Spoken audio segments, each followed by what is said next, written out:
Hello everyone, James S. Cassidy here, and, I'm not really sure what I'm doing at this point. I don't even know why I'm making this recording, but, hey, I guess it's just kind of get thoughts down on paper sort of thing, but in a recording session, just recording my voice and letting you guys hear it thing. Whatever. But you know what we're going to talk about, Naruto, right? I really should get over this, shouldn't I? I really should just get past Naruto now and just let it go, but I don't know. There's something that's been going through my head lately, and maybe I just want to get it down and recording it so I don't lose it. I could have went with something fancy here, but I thought not. This is just going to be some kind of random recording that I put up for people to listen to and follow or get entertainment out of it. I don't know, just whatever you guys want. I'm just doing this for the hell of it. One thing is that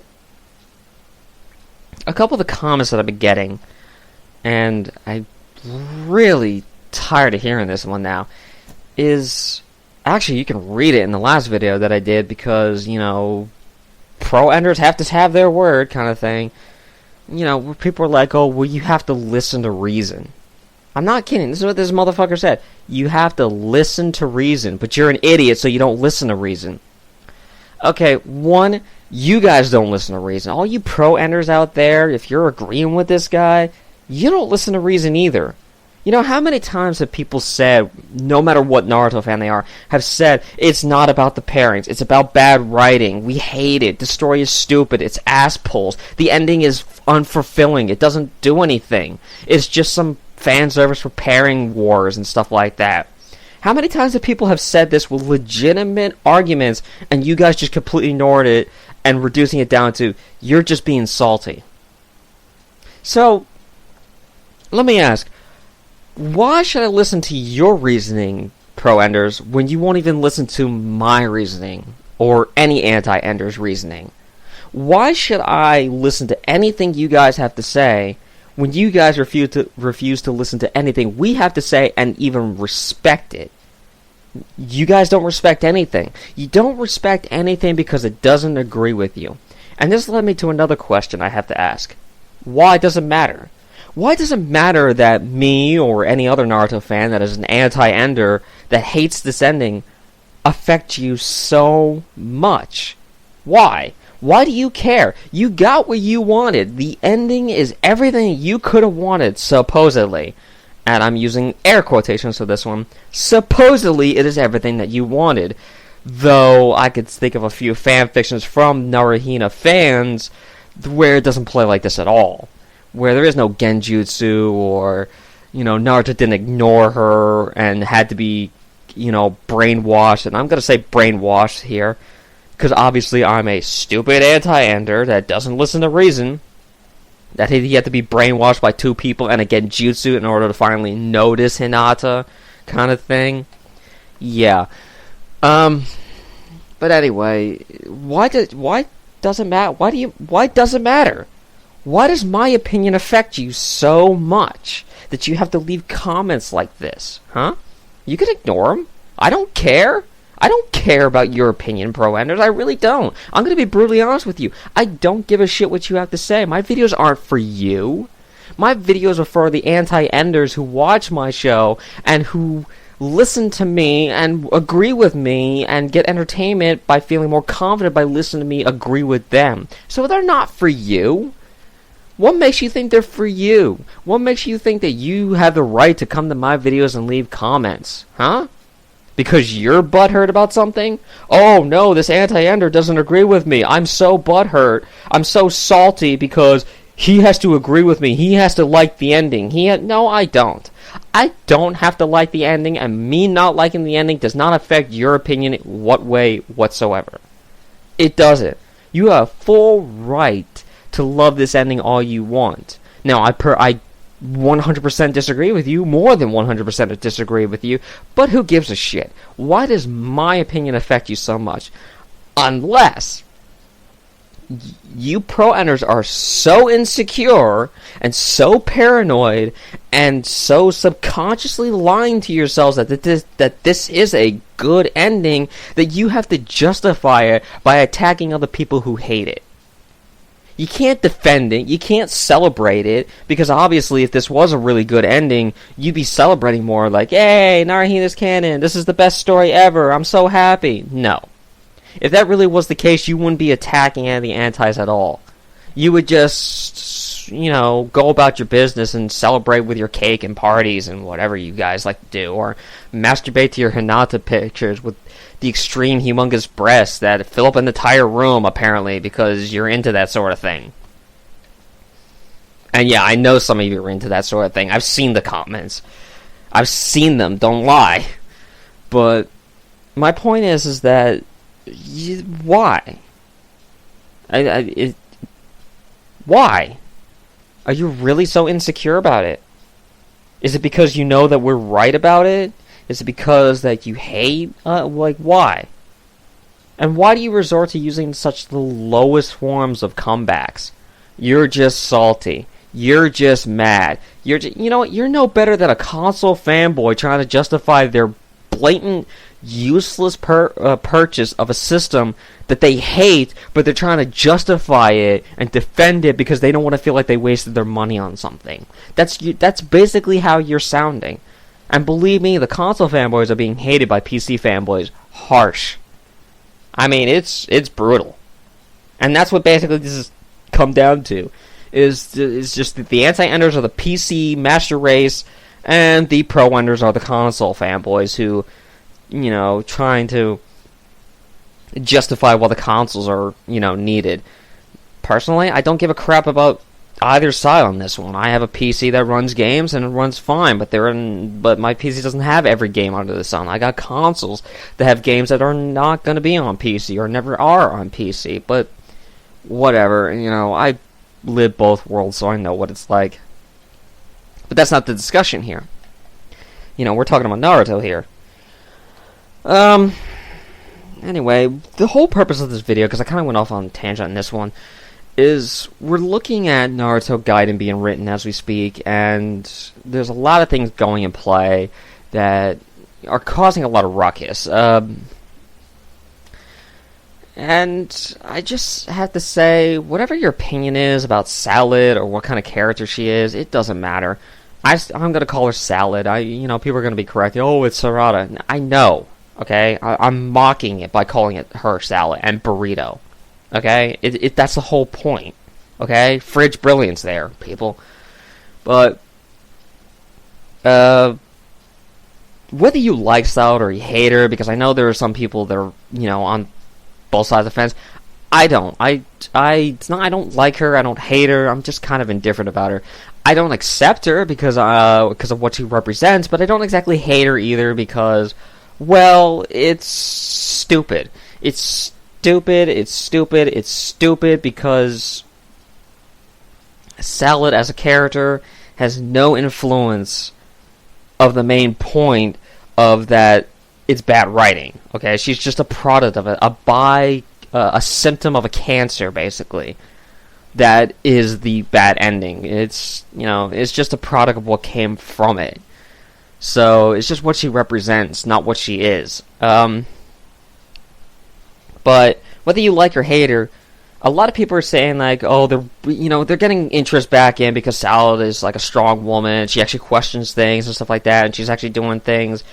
And I get a lot of pro-enders that are like, oh, all the drama that is going on, you should know that all about the red herrings that Kishi likes to play, and especially with the Narasaku, and they like to bring that one up, and all the red herrings that he likes to play, and misdirections and stuff like that, and I'm like, how do you know the misdirection is towards you guys thinking that Sal's going to be okay at the end of this? I mean, let me just throw this out here. What is one thing that is constant about Kishimoto? Because a lot of people say I don't know what Kishimoto's writing style is, and I know what Kishimoto's writing style is. The writing style is that women are terrible. Women are terrible people if they don't love their first love, and if they don't get what they want, then you pity them and you guilt them. These are the exact words that Kishimoto has used to describe both Sakura and Hinata, respectfully. And I really want to emphasize this.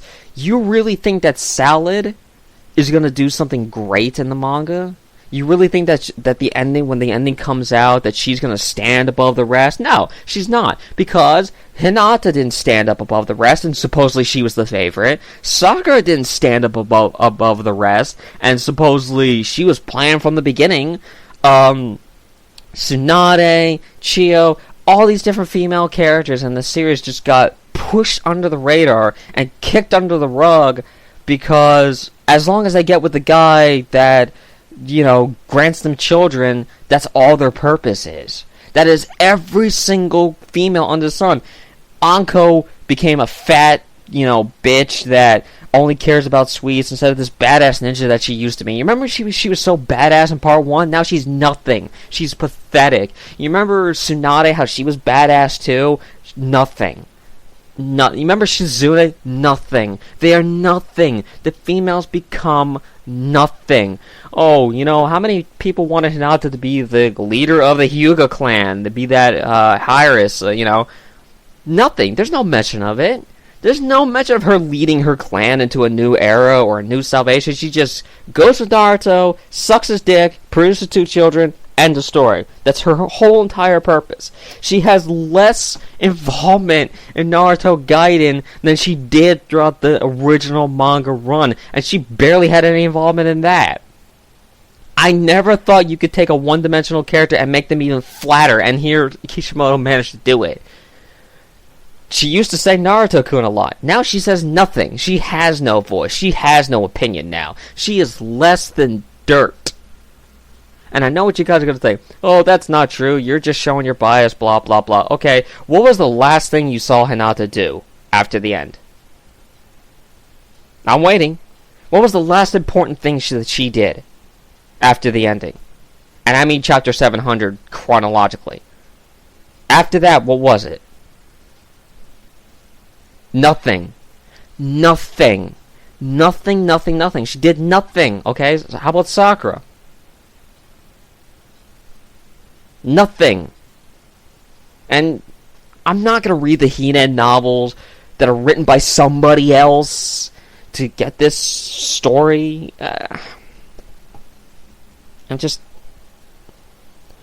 It's one big clusterfuck. It really is. And it's getting worse every single time. A new chapter, a new story, a new book, a new everything comes out about Naruto. It's just one retcon after another. One more change detail. One more little effect. So, people are asking me, what do you expect from the Naruto Gaiden? Or what do you think is going to, not asking me, but telling me, what exactly do you think is going to happen? Rhetorical questions. You know that he's a red herring master. No, I know that he's a shitty writer that likes to think that he's a red herring master, but he's not, okay? He doesn't even know what the term red herring means, let alone how to use it properly. But I digress. You don't spend 99% of your story setting up a red herring. Red herrings are only plot elements, not the plot itself, okay? Let's get that straight. If you make your whole plot a fucking red herring, you're doing something wrong. You're completely doing something wrong.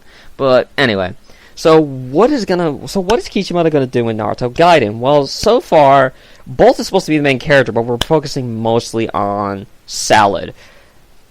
Okay, and now we got this drama where, she might not be Sakura's daughter, she might be an Orochimaru experiment between Sasuke and Karen's genetics, which would explain where, the fuck she's been, but whatever comes of it, I don't care. I'm just laughing at the SS fandom trying to excuse why Sasuke hasn't been there for 12 years. Oh, he's such a good father, but he hasn't been there for 12 years. Yeah, right. Okay.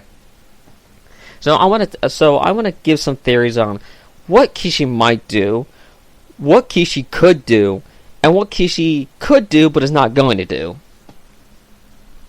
So, and I'm going to give you some realistic outcomes that could happen, and unrealistic ones. First off, an unrealistic outcome would be that but it probably will happen, is that Salad is Sakura's daughter. There's some misconstrusion where this red herring running around in circles, where everything doesn't make sense, and blah blah blah blah blah, and it seems like Karen is Salad's daughter, but actually Salad is Sakura's daughter by some way of Sakura and Sasuke fucking in the woods somewhere, even though it's never explained, and Sasuke and Sakura looks miserable, and whatever. And then they end up being a happy family because after the evil has been dealt with, Sasuke finally comes back to the village and lives a happy life for the rest of his days. You know, that is probably the unrealistic probable outcome that's going to happen in the end. The second unrealistic probable outcome is that Salad probably is Karen's kid. Sakura ends up letting Sasuke go, and, you know, Sakura doesn't let Sasuke go. Instead, Sasuke decides to be with Sakura for the rest of his life and takes care of Karen's kid because he feels guilty about what happened to Karen, because Karen died in some, you know, probably in some Orochimaru experiment or something like that, or maybe she dies during the plot, and, you know, and then it's just happy family reunion kind of thing. And what about Naruto and Bolt? Well, Naruto and Bolt's going to be in the movie, so you have to watch that to explain what happens and stuff like that, because that's when the Bolt movie's going to take place or whatever. Now, everyone's talking about, like, there's one comment that I got where someone was like, you have to look at the genius of the plot twist and that this red herring with, it's making things interesting. Let me tell you something that would make this all interesting. And when I be interesting, I mean really play with the fandom here. Because if we're really going to treat the fandom like they're pieces of shit, you might as well go for this one. Here's one possible outcome. Sakura just leaves Sasuke. That's it. She just disappears or dies. That's basically what happened. She goes to her grave thinking that Sasuke's the worst guy in the world, and she just doesn't care. She commits suicide. You know, and then everybody just doesn't miss her. But here's one different way of that I think would be so. You know what? Let me start that over. One way that this could end is what many people want to happen. Would be that this is actually an infinite Tsukiyomi. That this is actually that Naruto, Sasuke, Sakura, everybody got caught in this Tsukiyomi. And that this is all hallucination. This is not real. This is just the world that they live in that's fake, and you could tell it's fake because the data is all jumbled up. The story is not making sense. Something is missing. The plot holes are there. And that it would make sense that this is a fictional world, that things are just falling into place too easily, and that, it just so happens that Naruto loves Hinata, even though he's never shown interest in her at all in the beginning. Oh, how did that happen? Sorry, the movie doesn't explain shit. I don't care what any of you fucking say. The movie is fucking shit. It's an ass pull. It doesn't explain anything. It's just a forced plot that's basically being told that this is how it happens. Deal with it. That's basically what the whole movie is. But anyway, so everyone wakes up from the Tsukiyomi like similar to something out of the Matrix, and then everybody goes and lives their lives, and maybe they learn this moral lesson that, you know, just because you get what you want doesn't mean it is exactly what you want. You know, because not everything is perfect. Not everything is going to work out. Oh, Hinata got Naruto, but you realize that you turned Naruto into a prick. He's not that good of a father because she doesn't do anything. She doesn't, like, knock some sense into him every now and then to be that good father, so he kind of just falls off. You know, she just follows Naruto's every whim because he knows best, after all. Even though Naruto sometimes has misjudgment now and then, because he is human, after all. He's not Jesus, or I guess he is now, or something. He's Ninja Jesus because he can go into space and fight now.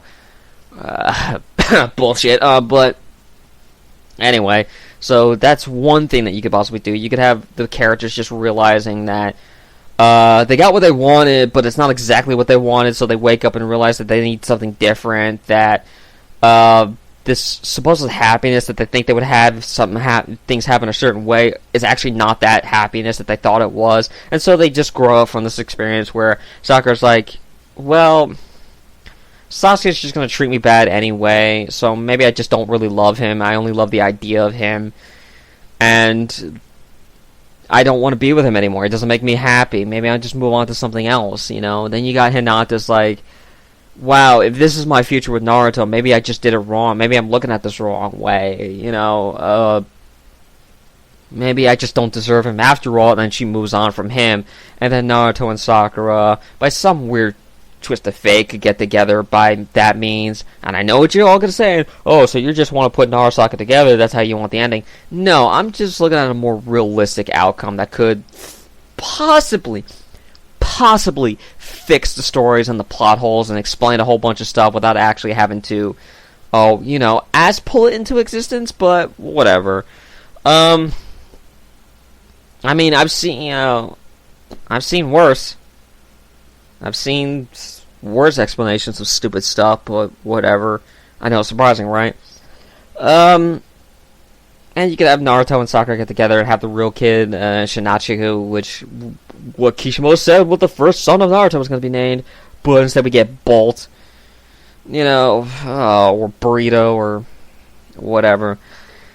A possible ending number 2, I guess you could say, is that I thought of, is you can keep the story as it is, and this is what happens, but realistically speaking, and I'm going to say this from a realistic point of view on what really happened in these kind of situations, is that if there was a girl like Sakura, who the guy treated her that badly and wasn't there for 12 years, she wouldn't stay loyal, okay? I've known girls who had boyfriends overseas for more than 6 months, and they cheated on them, okay? 6 months. This is 12 years. No girl is that fucking loyal. And I'm not talking bad about females that you can't, that there isn't ones that are like that. I'm just saying, in a more average, realistic sort of thing, if the guy isn't there to treat her right, she will move on to something else, and she has every right to do so. That doesn't make her a bad person. That doesn't make her a terrible woman. It makes her human. Okay? You guys understand what that means to be human? Okay? We all have wants, we all have needs, we all have everything. But we all have necessities. Being treated kindly and lovingly in a relationship is as necessary as breathing, as air that we need to breathe and live. Okay? You can't have a relationship without love and trust. And this is what Sasasako isn't. There is no love and trust in there. There is nothing in this. It's just that they really trust each other or they love each other, because obviously if Sasuke truly did love her, he would be there for her. And he's not. He never was. Throughout the whole series. Never was there for her through these series. Never was there for her in the last. And never was there for her even now. 12 years and, 12, 15 years into the future. He wasn't there at all. And I wish people would get this through their heads. Because this is no loving person would make a no-show. No-shows do not make a loving relationship, okay? You have to be there for them. You have to be there for them. Girls, really, I'm being serious. If a guy really treated you like this, would you really stay with him? Would you really be that loyal? Would you really just get on your hands and knees and just wait? Really? I mean, there are stories of women being loyal to men, but the reason why they stayed loyal is because the man loved her with all his heart. And because he was perfect. There's a story of this lady who waited for her man when he went to Vietnam, and he never came back because he died in Vietnam, and she never remarried again or anything, because she loved him that much, and he loved her that much. There was nobody else for her. And that's the realistic kind of love, is when you're that loyal and faithful. Yeah, then people would never, move on or anything like that. Then yeah, that would be realistic. But the fact that Sasuke isn't loving, he isn't loyal, he isn't any of this, why should Sakura stay loyal? Why? It's unrealistic for her to stay loyal. It's unrealistic. And this is me saying to the motherfuckers, the pro-enders who say it's realistic for, well, since Naruto can move on from Sakura since Sakura didn't love him, but it's unrealistic for Sakura to move on from Sasuke when he doesn't love her, because you want to justify or make some kind of excuse on how Sasuke loves her. Oh, he hasn't been there for her for 12 years because he's trying to protect her. I am so sick of that excuse too. That is the excuse that's been running since day one of this manga. The reason why he treats her so bad is to protect her from himself. The reason why he hasn't been there for her is to protect her from this. The reason why he hasn't done this is to protect her from that. No. No, no, no, no, no, no. No. Okay, that kind of element has been played with stories, but it's been played with stories where they actually were in a loving relationship before, and then the people leave to protect them.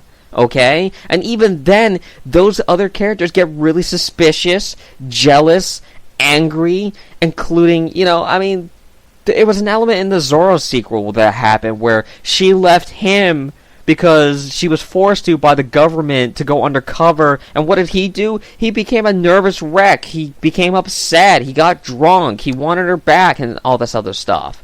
It drove him apart. But after he learned the truth, yeah, But it was a loving relationship before that ever happened. They were in love with each other and they had a happy relationship. It's just this snag in the road that occurred.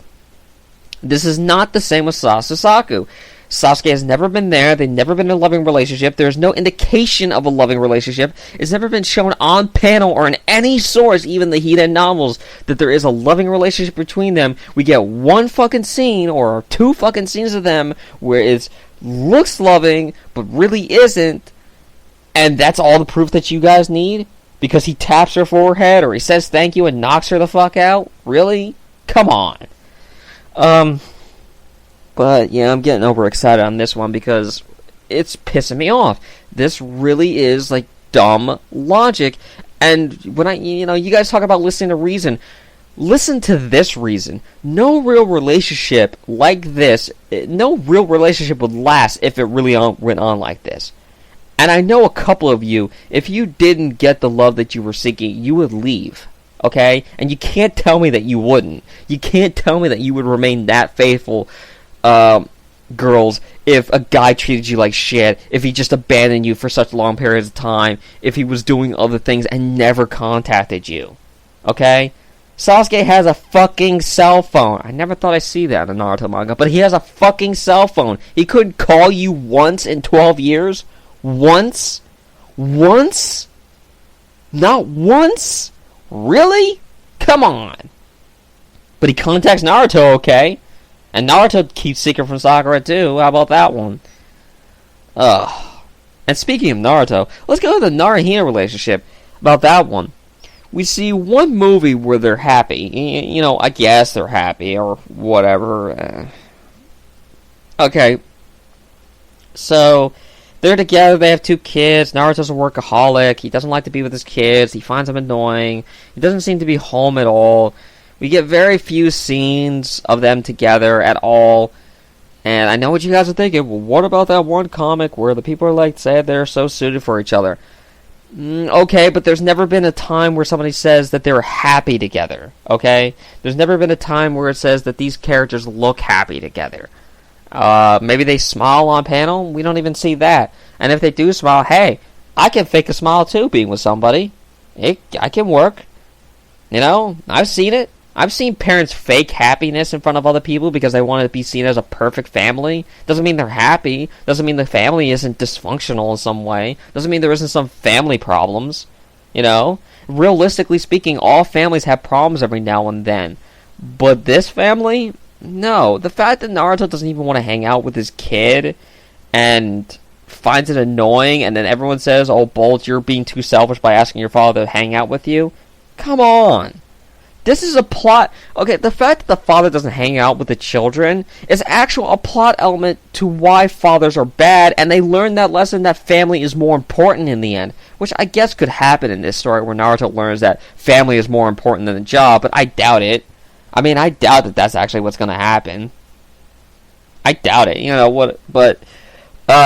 so you got this Naruto doesn't want to be a dad kind of thing, or Naruto is too annoyed with his sons to be a dad. And honestly, again, realistically, this would cause a divorce in the family, okay? I've seen people get divorces with lesser reasons, okay? I've seen couples divorce each other for lesser reasons. for lesser reasons than Naruto and Hinata's whole situation. Okay? If they were happy before, they aren't happy now, and there's no reason why these characters can't split up. Realistically, they should split up. Okay? And I know what you're thinking. Well, but I wanted the happy ending with Narahina. Well, too bad. You don't always get what you want. You got the canon, but that doesn't mean they have to stay canon or stay together. They could easily just split. You know, they could easily just get a divorce. In fact, that would be an interesting twist, don't you think? That would make an interesting story and a more realistic down-to-earth ground thing where Naruto just gets tired of Hinata and wants to move on or cheats on her or something like that with somebody else, you know? Maybe he gets a divorce and ends up with Sakura. You don't know. Maybe that's what happens in the end, that Sasuke and Hinata drive Naruto and Sakura together. Not exactly my cup of tea of how a couple becomes canon, but, you know, it has happened. It has happened in stories. I mean, there are movies with the same, it's a very similar plot device. But I digress. I mean, this is one ending that could possibly happen where, if Sasasaku's married and Narahina is married, you know, to have them get divorces and be with each other because they realize that that's what their true happiness is. It could happen. It has happened. You could have, you know, Naruto and Sakura having a kid named Shinachiku, and then imagine this one. You can continue the story with the adventures of Shinachiku and Bolt, where Bolt is a little bit older and he takes care of his little brother Shinachiku, and they go on adventures and miss a lot, and you know, and these quirky adventures. I mean, wouldn't that be a great story? Don't you think that could be a good story too? Instead of this whole, you know, like, oh, Sasasaku has to be together, Narahina has to be together. I mean, you could throw in twists like that somewhere. You could make it so that, you know, everybody wins at some point. Like, oh, now Narahina's canon and Sasasaku's canon, but now the relationship just falls apart. They break up, and then Narasaku gets together and has their own kid. And, you know, it's realistic like that because now they're really happy, and then Sasuke and Hinata learn the true meaning of appreciation for things, and even though they're upset that they lost something, they learn to appreciate things more so they never lose anything ever again. What's that? Morals? Themes? In a Naruto story? Who knew? You know, you could do it. It's totally possible. You could do it. And it would be an interesting story. Now, this is where things are going to get tricky, because I know there's some people are going to be like, but that's stupid, because then you lose the whole point of Naruto and Naruto getting together and Naruto the last. Yeah, okay, welcome to our world. You know, I would love to see this happen just to see the look on your faces and try you saying the exact arguments that we, the anti-handers, are saying now, and the Narasaku fandom is saying why it's bullshit that they didn't get together, or didn't stay together, and stuff like that. Or the SNS group, you know, them too.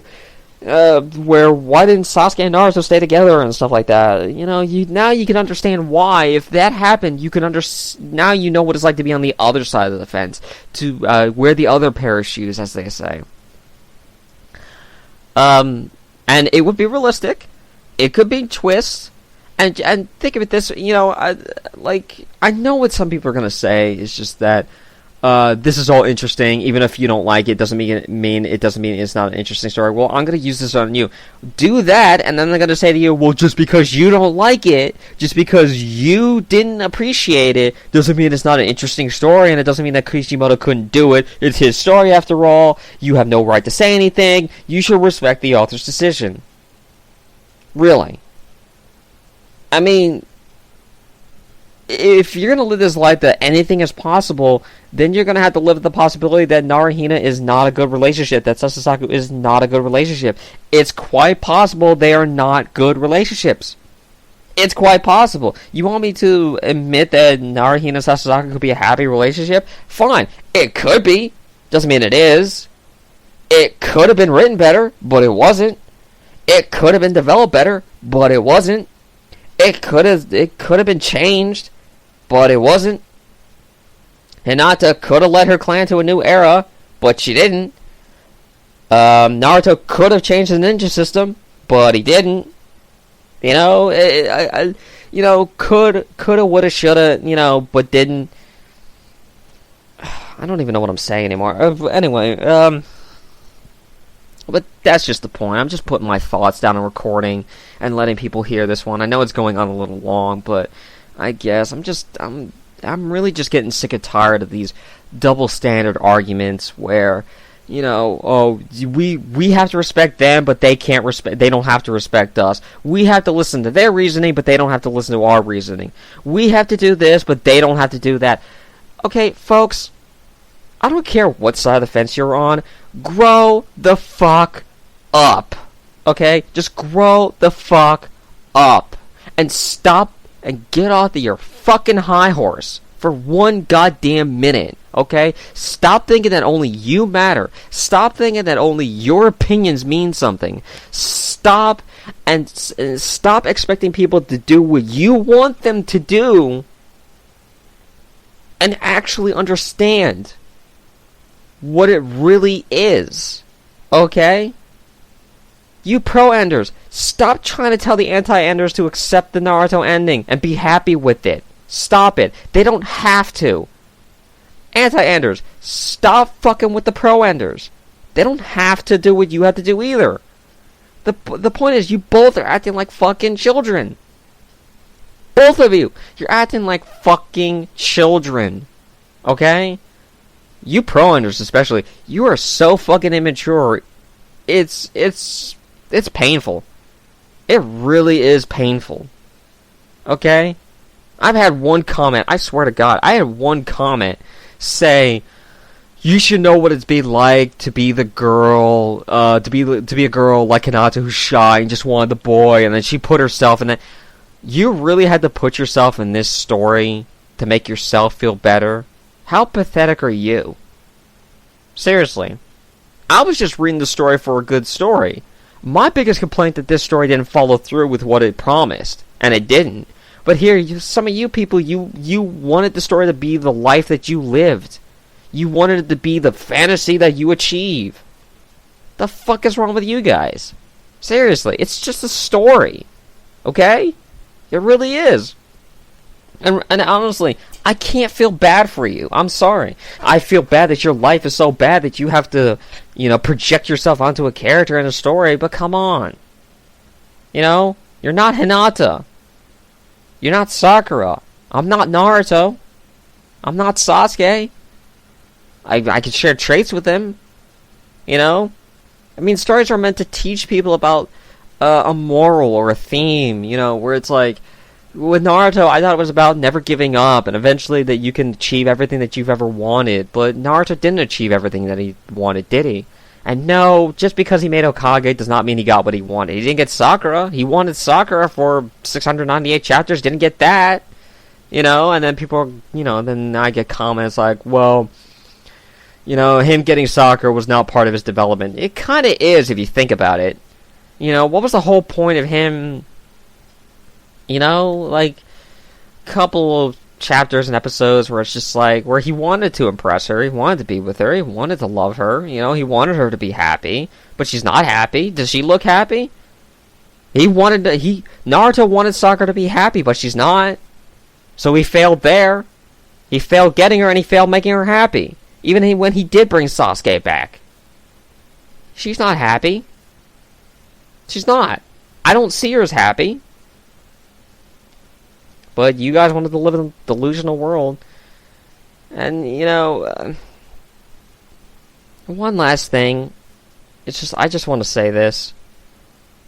Ladies, for those who, had this idea that they're Hinata, and she should have got everything that she did get everything that she wanted, and she should have gotten everything she wanted, she deserved it, and you don't know what it's like to be a girl in that position. This story wasn't supposed to be about Hinata. Okay? She's not on the cover. It's not her name. The story's not Hinata. If it was a shoujo called Hinata, then I would support her getting everything that she wanted. But this was supposed to be Naruto's story. It's supposed to be about him. What he gets. What he achieves. He didn't want Hinata. He didn't want her. He was forced to be with her. Okay? He didn't. He didn't want her. I'm tired of people saying that he did, because if you read the first 698 chapters, that's not what he says. And no amount of red herrings can erase that. No amount of red herrings can erase any of that. Okay? It's all an excuse. It's Kishimoto's excuse to try to explain away why he fucked up the writing. It's not really what it is. You know, otherwise I find everything that he's written questionable. Was Sasuke telling the truth the whole time? Was Sakura telling the truth the whole time? How about Kakashi? How about any character in the series? How many of them... Oh, I guess Tsunade really didn't love Dan then. If it's all a red herring. Whatever. I mean, it's just... This story wasn't supposed to be about Hinata. That's all I have to say. It wasn't supposed to be about Hinata. But it did. It's all about her. Not even Sasuke or Sakura. No, Sakura was just a fucking byproduct. A cancerous symptom. That is the Hinata. And there's many ways that you could write this story now. I just gave you like 4, I think. Or 2 or 4. You know, what do I expect Kishimoto to write? Garbage. That's what I expect him to write. Garbage. Useless drama. Pointless drama. You know, when you write drama, it's supposed to be for suspense. It's supposed to be to keep you on your toes or something that you didn't see coming. This is just too predictable. This is just too fucking predictable and stupid. It really fucking is. It got predictable around the war arc. I mean, and this writing has existed long before the ending. This type of, like, forced ass-pull plot, suspense, drama that's been going on has existed long before the ending at all. It's basically started after the Pain arc. It really became so forced and contrived after the Pain arc, where it's just like, oh, Sasuke turned super evil, now he wants to kill anybody. Did you really think that Naruto wasn't going to succeed? Did you really think that Sasuke wasn't going to be saved? No, you knew exactly what was going to happen in the end. You knew that they were going to fight and Naruto was going to win somehow. Wow, big suspense there.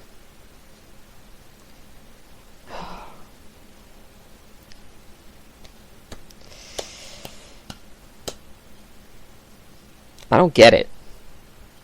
I don't get this fandom anymore, and it's ridiculous. And my friends that are listening to this right now, I get you guys. Don't get me wrong. I get you guys. I get your viewpoints. I get you guys. I talked with you, because I talk to you almost every single day about different viewpoints of this. But the fandom in general, as a whole, I don't get it anymore. I just don't. I don't even want to be a part of it anymore. I don't want to. I am a part of it, but I don't want to be. And I feel that some of you feel the same. The last thing I just want to say in this, something that I think, if there's anything that anybody should take away from this, is this. If I didn't love this series so much, I wouldn't be bitching as hard as I did. I wouldn't even care. Okay? I want you to take that into consideration. It's because I'm putting so much passion and hatred into this is the reason why. It's because I'm so mad. It's because I love it so much. I love this series from chapter 1 to the Pain arc. I love the way the characters were portrayed up to that point. And then the War Summon arc and the War arc and stuff like that, it just ruined it. And I tried to live in a delusional world too, thinking it was all good, because I expected a good ending in the end, and how stupid was I? My only mistake in this was trusting that Kishimoto was a good writer. Because he's not. He really isn't. And his excuses for what he did is even worse. J.K. Rowling is a good writer, okay? What, J.K. Rowling? She wrote that stupid Harry Potter book. Maybe, but whatever you have on Harry Potter, at least that she was willing to admit her flaws with the story, okay? She was willing to admit that she made mistakes, that the story isn't 100% perfect, and there's some misconstrued things, and she even admitted, too, that Ron and Hermione might not be the best couple ever, but it is what it is, you know? She admits that maybe Harry and Hermione could have been a better couple. She at least admitted it, you know, and I can say that at least she had the balls to say that. You know, unlike Kishimoto, who's sitting here crying in his seat because the fans are picking on him because they don't like his story. Grow up. If you didn't want your story criticized, then you should never have published it. Okay? Without criticism, you know, the moment that you think that something can't be criticized, you know, freedom of thought becomes impossible. It's just pointless. You become a robot. But I'm just going to leave it at there. This has been a long video, and I just wanted to put my thoughts down.